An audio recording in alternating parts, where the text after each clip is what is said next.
Muling nagpakita ng suporta ang dating gobernador ng Ilocos Sur na si Luis Chavez Singson sa mundo ng boxing matapos itong personal na parangalan ng sumisikat na boksingero at anak ng fighting legend na si Manny Pacquiao, at yan ay walang iba kundi itong si Eman Bacosa Pacquiao.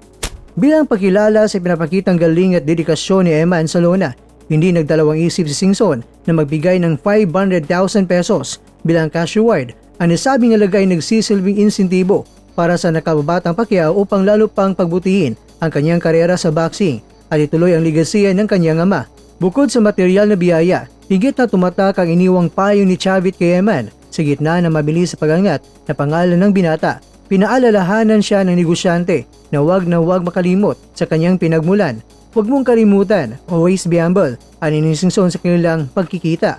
At ayon kay Singson, ang pagpapakumbaba ang susi upang mas malayo pa ang marating na isang atleta, lalo na't dala-dala ni Eman ay isa sa pinakamalaking pangalan sa kasaysayan ng palakasan.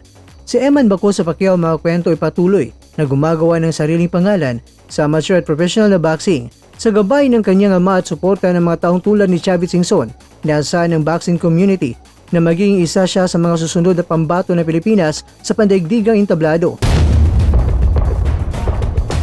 Samantala, sa isang eksklusibong panayam sa Treasure Boxing Promotions o TBP channel, ibinahagi ng sumikat na bantamweight star na si Masuda Rico ang kanyang matinding preparasyon para sa napakalaking laban niya kontra yan sa 5 Division World Champion na si Nonito the Filipino Flash Donaire sa darating na March 15, 2026. Sa unang bahagi ng kanilang usapan ni Masayuki Ito, ibinunyag ni Masuda ang kanyang kakaibang paraan ng pagganda ng isipan malayo sa maingay sa gym. Mahilig si Masuda na maglakbay ng isa sa lugar na tulad ng Nepal na kung saan inakyat niya ang Mount Everest Base Camp at Portland, USA upang mag-reset. Pagpunta ko sa ibang bansa para na-clear ang isip ko, nakakatulong ito para maging flat o balanse muli bago ang matinding ensayo, paliwanag ni Masuda. Hindi itinanggi ni Masuda ang bigat ng hamon na dala ni Donaire, ngunit imbes na matakot, gagamitin niya itong hagdan para sa kanyang pangarap at ayon sa kanya, ang laban na ito ay susubok sa kanyang katatagan at tapang.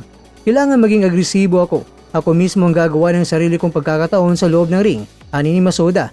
Naniniwala siya na kung mapapabagsak o talunin niya si Donaire sa isang impresibong paraan, mas mapapabilis ang kanyang daan patungo sa titulong pandaigdig. Bukod sa nalalapit na bakbakan kay Donaire, hindi rin naiwasang may tanong ang tungkol sa kanyang matinding karibal na si Sia Tsutsumi. Matatanda ang nagarap ng dalawa para sa Japanese Bantamweight title na kung saan nagpakita sila na isa sa pinakamagandang laban sa kasaysayan ng Japan, bagaman hindi pinalad si Masuda noon. Nang tanungin ni Ito kung nais ba niya makarap muli si Tsutsumi, pabilis at walang palinlangan ang sagot ni Masuda. Siyempre, gusto ko ng rematch. Naniniwala si Masuda na sa antas ng kanyang galing ngayon, handa na siyang bawiin ang karangalan, lalo na kung ito ay gaganapin na sa mas malaking entablado, ang World Title Stage.